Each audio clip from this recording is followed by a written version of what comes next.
I hate goodbyes. Yeah, same here, but you're the exception. What have I ever done to you? Lots of things. Like? You know. Yeah, exactly. Okay, look, how about we say goodbye to this part of the show and say hello to the intro? God, that was so smart of me to say.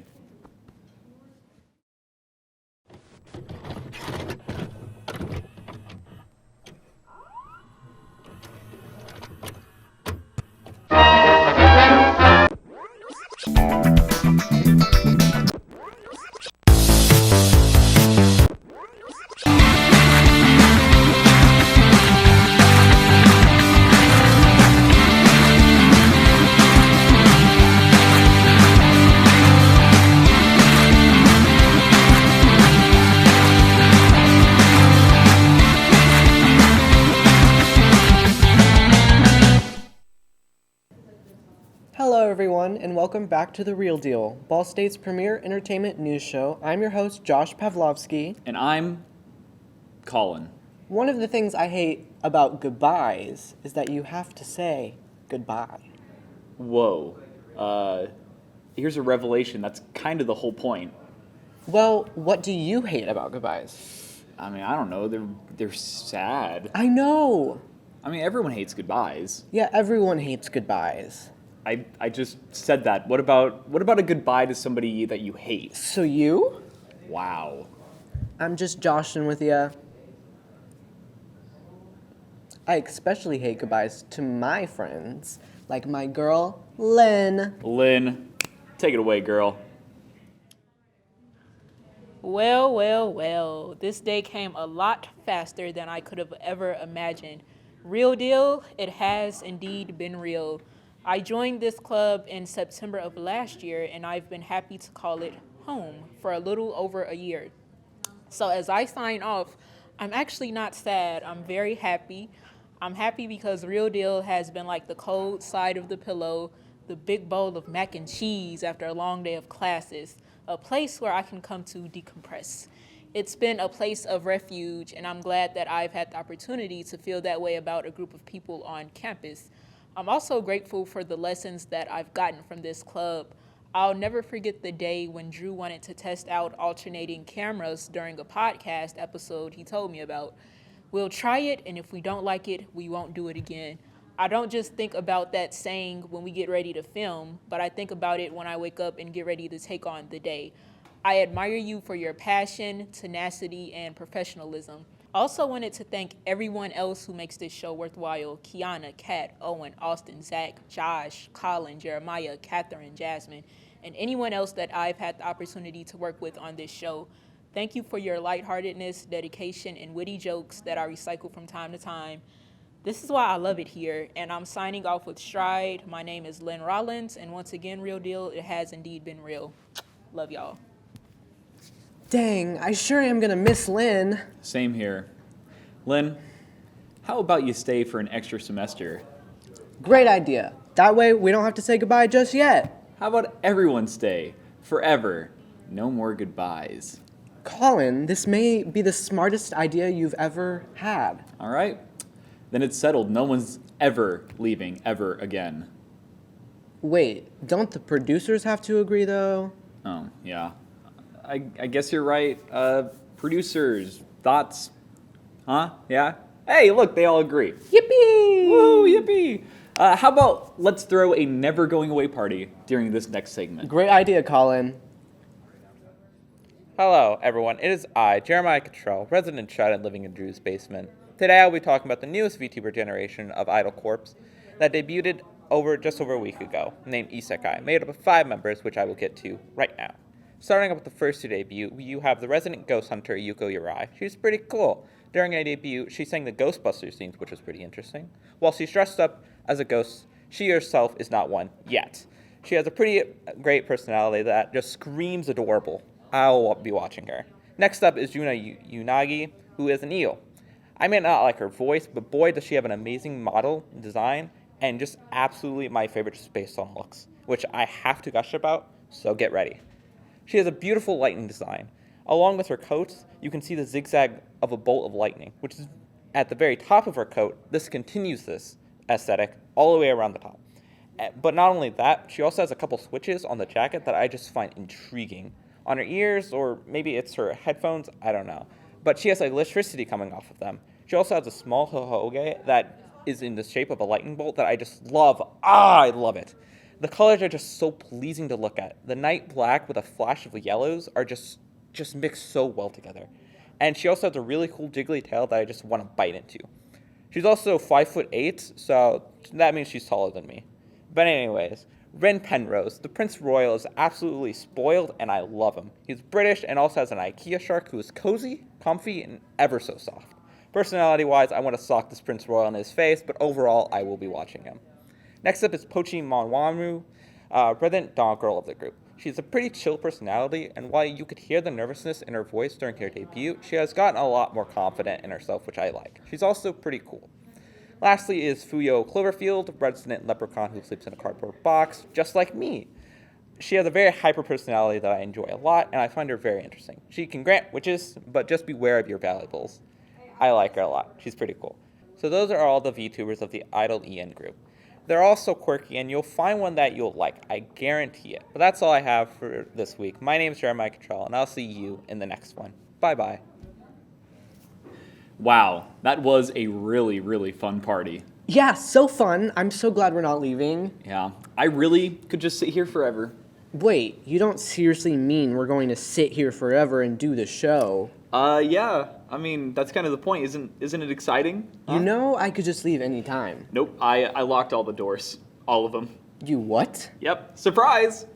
But the script ends somewhere. Nope, the script is just endlessly generating. I hacked the teleprompter during the party. How? Magic. Oh, Isn't this exciting? I think I need a breather. Roll to the next segment, please. 3 years after the first film, the Knives Out sequel has finally come out. The film is titled Glass Onion and was written and directed by Rian Johnson. The story follows Detective Blanc, played by Daniel Craig, as he is invited to a private island by a group of rich people. During their week's stay, a murder happens and Detective Blanc, once again, has to find out who did it. The trailers did a good job hiding a lot of the mystery in this film, so that is all I'm going to tell you to avoid spoilers. Something people may be wondering is if this film is better than the first Knives Out. Honestly, I think both Knives Out and Glass Onion are equally great films. I cannot really choose which one is better because of how different they are. Glass Onion does not have the same all-star cast as the first film. It now stars Janelle Monáe, Edward Norton, Dave Bautista, Kathryn Hahn, and plenty of other stars. The only returning face is Daniel Craig. Another contrast between the two films is the topics of this film. It focuses more on people in power rather than that one side of the family you hate seeing every Thanksgiving. This film is also more colorful and bright than the first film. It gives it a very summer vibe while the first film has a very comfy autumn tone. Though the film is different in those ways, this is still a Knives Out movie, which means it is a wickedly smart and hilarious film. The cast does a great job bringing this great script to life. Everyone gets a moment to shine. Daniel Craig as Detective Blanc was my favorite performance in the film, but I thought Janelle Monáe and Edward Norton especially knocked it out of the park. Just like the title implies, this film is like an onion. It has layers. Also kind of like Shrek. The mystery in this film gets very deep. Although this could make the film feel unfocused and boring, I was always into what was happening. The more layers were peeled back, the more I loved this film. In the theater I watched it in, when a revelation happened in the mystery, a random woman said out loud, "Ooh, yeah, you bet-oo, this mystery just got juicy." This film was also really funny. Almost every joke in the film made the audience in my theater belly laugh. The last thing I want to bring up is how this film is being released. It is coming to Netflix later this month, but during the week of Thanksgiving, Netflix let the film play in theaters for only a week. I was able to catch a screening in theaters, and I'm so glad I did. This was the most fun I had watching a film in a theater all year. My audience ate this movie up. We laughed, gasped, and all that jazz. It left theaters on Tuesday, November 29th, and people are upset. It played in very few theaters and only ran for a week. And it's not like this was done because the movie has no box office potential. Word of mouth has spread, and during its theatrical run, screenings were filling up. Theater owners even asked Netflix if they could run the film for a bit longer because of its success, but Netflix denied it. Why? It's number 3 at the domestic box office for Thanksgiving weekend, even though it's in very few theaters across America. Does Netflix hate money? They did say they might release it in theaters again after its Netflix release, but come on, guys. This is one of the most notably successful films of the year that isn't one of the monthly superhero movies. Show it some love. Anyways, to wrap this all up, Glass Onion is one of my favorite films of the year. It has the things I loved about the first film while feeling unique in its own right. It comes out on Netflix on December 23rd, so please check this out. I give it a 9.5 out of 10. Off topic, I did play God of War Ragnarok. I was going to review it on here, but I want to talk about Glass Onion. 10 out of 10 game. All the critics are right. It's great. Anyways, that's all I have to say. Hope you're doing well. See ya. Well, how you feeling? I think I'm gonna puke. Oh, geez, come on, man. How about you cheer up a little bit, all right? Cheer up. The idea of sitting here forever makes me sick. Oh, God, I think you got puke on my shoe. You know what? The Forever show is canceled. Really? That's all it takes? These are brand new shoes, so I need to get new ones again, which means I need to leave to go to the store, which means no more Forever show. Thank goodness. Well, folks, sorry to say that the Forever show is canceled, which means that the final words are just around the corner. Let's see what we have to say. Hey. I'm just kidding. Hey, guys. What's up? Colin Marth alongside you again for the final words, as usual. You're used to it at this point. You know the drill. I'm going to talk a little bit about my Spotify Wrapped results, at least the top 5 artists and the top 5 songs. And my friend Josh here will go into more detail about Spotify Wrapped as a whole. But my top 5 artists, Current Joys remains at number 1. That's where he was last year as well. Nick Radigan is his name. Number 2 is Mac DeMarco, to no surprise. Number 3 is Death Cab for Cutie, an awesome band. Number 4 is the band Duster. I love Duster. Number 5 is the one and only Metallica. Of course they're going to be on the list. My top 5 songs, Blondie was my top song last year. It got dethroned by Inside Out by Duster this year. So Blondie's at number 2 now. Become the Warm Jets is number 3. Number 4 is Telephones by Vacations. And number 5 is What Once Was by Hers. I'd say that's a pretty good list. Colin, you have such a great taste in music. I know that's what you're saying to yourself. I completely agree. It's mine. I'm just kidding. I'm not that cocky. I just pretend to be sometimes. But anyways, hey, speaking of cool music and cool bands, a band reached out to me the other day called Crooked Kings. They're an up-and-coming indie band, and they just recently, I think it was about a year ago, released their debut record. They might be guests on my radio show, which is super cool. I just thought I would share that. But anyways, that's that. Tonight is voting for Equinox Music Festival at the Botsford Swinford Hall. I'm very excited. All 3 of my bands are in line to be voted for. So, something I'm excited for. Obviously, this episode will air after that happens, so I don't expect you to go out and vote after watching this. But that's okay. Anyways, folks, I miss you still, but I'm done. I've moved on. I've met somebody different. I'm not going to talk about her yet, but I've met somebody different. Don't contact me. Anyway, see you guys. This is dumb. Well, here we are, closing to the end of the semester, and I'm getting ready to unwrap some Christmas presents in just a few weeks. But you know what unwrapped yesterday? On November 30th, Spotify unveiled Unwrapped, or Wrapped, Spotify Wrapped, not Unwrapped. Sorry, I got mixed up there, but it's okay.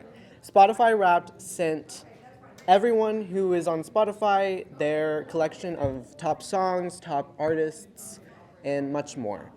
The most streamed song, however, was As It Was by Harry Styles from his most recent album, Harry's House. I love Harry's House, and I was actually kind of really surprised that this song was the top song. I felt like it did well, but I feel like there were more songs that I heard throughout the year. But I'm so happy for Harry.